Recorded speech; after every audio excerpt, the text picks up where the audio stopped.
about Gran Canaria, you've got to go to Malta. I keep on saying it to you. You've got to visit the island. Yes, well, I'd like to go with you. Yeah. First, I'd love to go with you. Definitely come with us, honestly. Come with me and Kelly. We'd love you to come for it, because if they're that, you will love the island. Next summer, definitely. We'll definitely have a summer over there, because Kelly was on about that. We're going to try and get people who are part of our team and the radio station to actually visit Malta. I've got Jason, who is one of our radio presenters as well. Kelly is keen to go back as well, because she loves the island, because she fell in love with the island because I took her there. I mean, she was singing Gloria, and she was absolutely... She just loved it, because she had some go-go dancers, Uncle Philippe. I mean, she likes the go-go dancers. The little young lads, like, prancing around in wings, flying away. Gloria. She loved it, bless her. You know, Philippe... She even was so diva-ish. I mean, it was unbelievable. I mean, I was with her in London the other day, and I'm not kidding you, I've never seen a woman so diva-ish that she wanted to take a handbag away from a security officer. She caused hysteria, Kelly. If you're listening in, she caused hysteria. And I tell her that. She goes to Amsterdam, she'll be in more hysteria, Philippe. You'll have to control her. Well, we have to go to Lady Bell. Lady Bell's the place to go here. Tell me about Lady Bell. What's about Lady Bell? Tell me about Lady Bell. You know, get all your makeup in your handbags. Lady Bell's advertised Lady Bell, and I would say, I don't know how, I expect the listeners are quite familiar, but we have a street here. It's a very difficult name to pronounce in Dutch. It's called Regulier-Dwaas Street, and that's the gay street of Amsterdam. And there you've got most of the bars. You've got the Exit. You've got the the gay restaurants there, and you've got the Club Church. Club Church is really the place to go in Amsterdam any day of the week, and they have theme nights. So you can have underwear party one night. You can have jock straps. Oh, I like jock straps. Oh, yes. At Club Church. That's the place I'd like to promote. Club Church. It's called Club Church because it's in a street called the Church Street. In Dutch, that's Kerkstraat. But church is really out there. And it's run by a man who dresses up in leather, but he's also a drag queen. Oh, and he's called Miss Hopeless, Hopelezz, and he's an Australian, and he's a lovely guy. Oh, lovely. A bit Australian like our Kelly. That's good. And he's, you've got from one extreme of the gay scene to the other, all combined at Club Church. And he's opened our new sauna. We've got a new sauna. Again, a difficult name to pronounce, but I would advise everybody to get hold of a gay map. I've sent some new gay maps to my friends, and it's all there, and it's all very compact. You can walk from one to the other. That's a wonderful thing about Amsterdam. It's a village. Absolutely. You don't have long distances. That's what we need. I mean, the UK has lost its village. I mean, Manchester's lost it. London is still losing its nightclubs and pubs as well this month, so hopefully we want them to get together. I was talking about our DJ, Elerestro. Now, we was talking about him, and I couldn't believe when I was talking to Uncle Philippe, we haven't spoken to each other for a while, and he knows one of our DJs, don't you? Yes, Alessandro.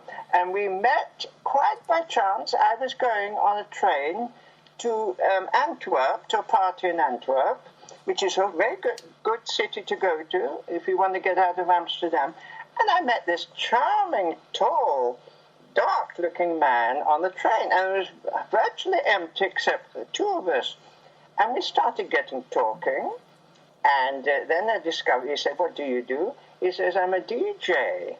And then we exchanged, he's on my Facebook now, and we exchanged addresses and everything, phone numbers. And I've been catching them ever since. But what I did not know, how famous this man is. He's cropped up everywhere. He's lovely. And in that short space of time, when I had to say goodbye to him, I had this funny feeling inside. I thought, I'd love to spend more time with you. He's really doing well on the radio station. I've got to admit, he's coming back on. He's got a couple of gigs this month, so he's not backwards this weekend. But I've got to make listeners, he is one of our best DJs, as well as Matt Costello. He is one good DJ, and I tell you that, I've spoken to him on the phone. Hopefully I'm going to try and get him for an interview as well sometime, but I've got to admit, being his booking agent, he is very, very good, and we're so glad to have him in the station as well. Yes. But definitely, it's what I want to do, Philippe, as well. Do send me that link of the new map of the scene in Amsterdam, because what I'll do, we're going to issue that on the Facebook page and also on my Gay So Life. That's our magazine we deal with here on the radio station. So they can have the latest one, and I've actually posted it out as well.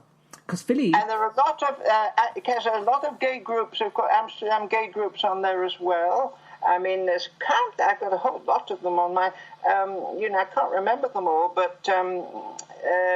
not just the map, but I mean, most places, most of the bars, most of the clubs got their own groups, And another place I would say to everybody, do go, it's a funny name, when you're here, go to the Prick, P-R-I-K.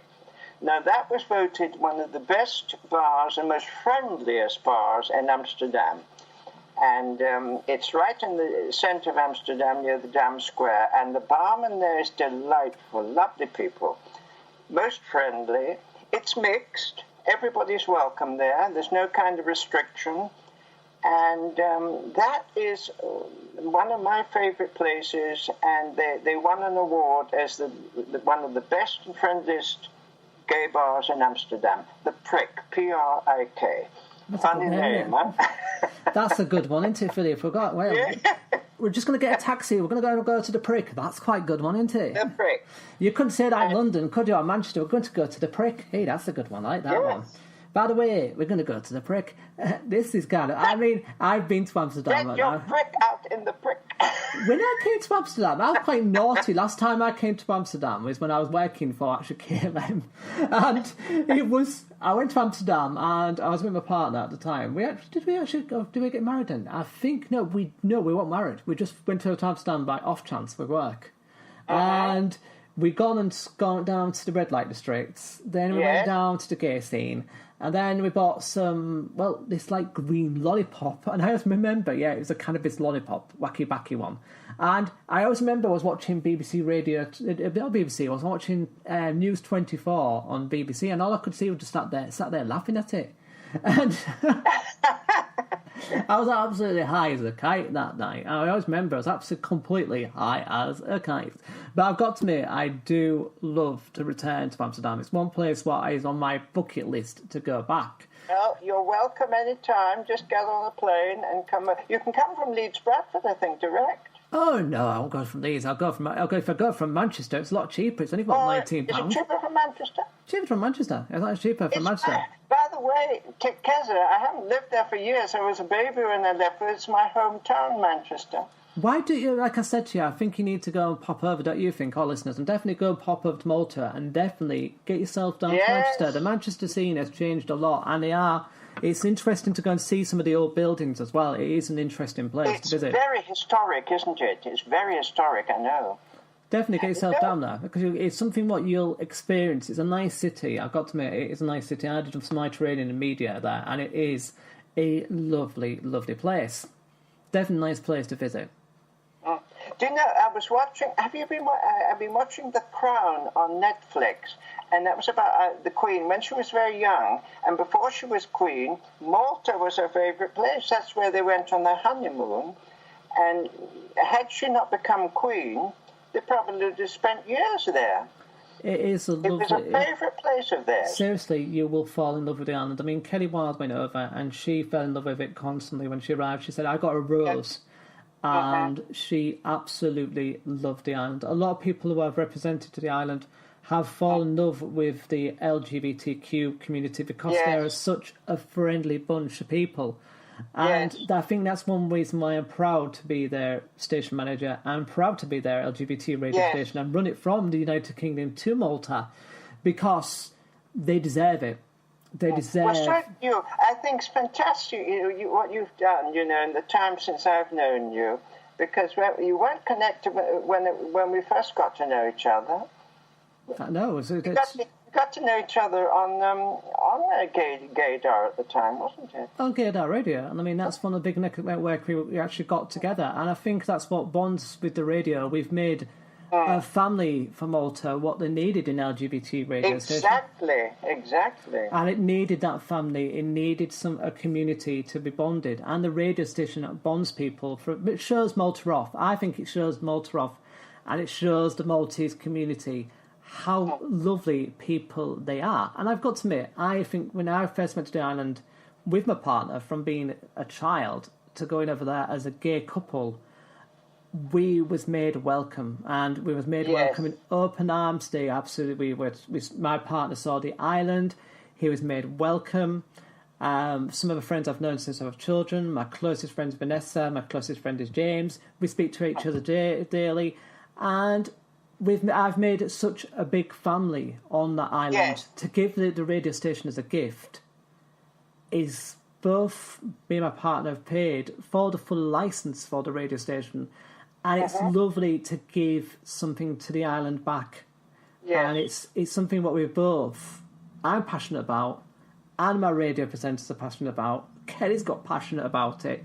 We've all got very passionate about giving something to the island, what it needed, and we're proud of it. We're very proud of the station. I think they can feel that. They can feel your enthusiasm, I think. And I think it's good. I think I'm chuffed to bits with them. I'm really happy for them because they needed something, but it gives them a voice. It's their radio station. As I always said to them, I present it.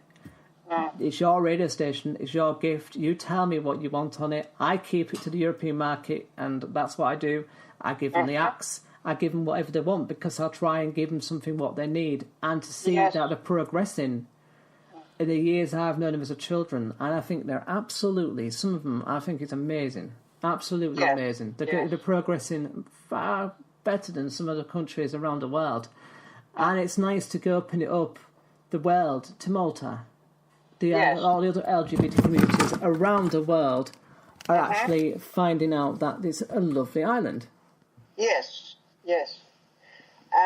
Well, I'm dying to go there because I'm dying to feel the spirit of the place that you describe. I can well imagine, but you have to get your personal experience of it. Yeah, you have to. I can't wait to go there, really. Another island I always loved, I've been there for a while, is Ibiza. Yes, Ibiza, yeah. Same kind of mentality there. It's got this very laid-back experience, very laid back there. And what can I ask? What is the money there? What's the currency? It's euro, the same as you. They're in euro. Euro. Yeah, the euro, same as you. And aren't they in the EU, I suppose? And they're in the EU as well. And they want to stay in the EU? I think hopefully they will do, because they're doing quite well this moment. It's doing well. I think the EU's actually opened a lot for the LGBT, and I think they're doing quite well with it, to be honest. It's opened up a lot.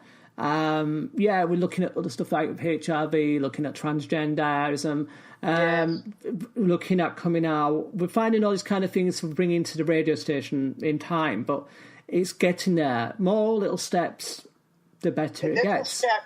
The better it gets.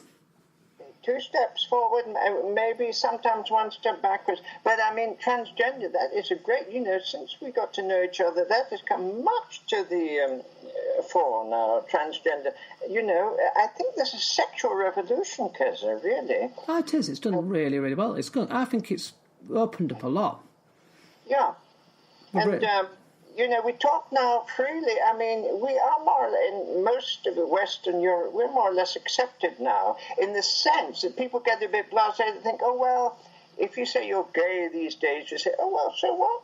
We know you are. It doesn't matter. Whereas I have an old friend, he grew up in the 50s. He said, you could dare not come out. You dare not. Your whole career could be ruined, etc. I mean, we're impatient, but we have come a long way. We've come a real long way. On the radio, I mean, you have the unique opportunity to spread the word and spread what's going on around the world. You do, and that's what I like about it. I think it really has opened doors for the Maltese community, and I'm chuffed it has, and I'm happy that it has opened the door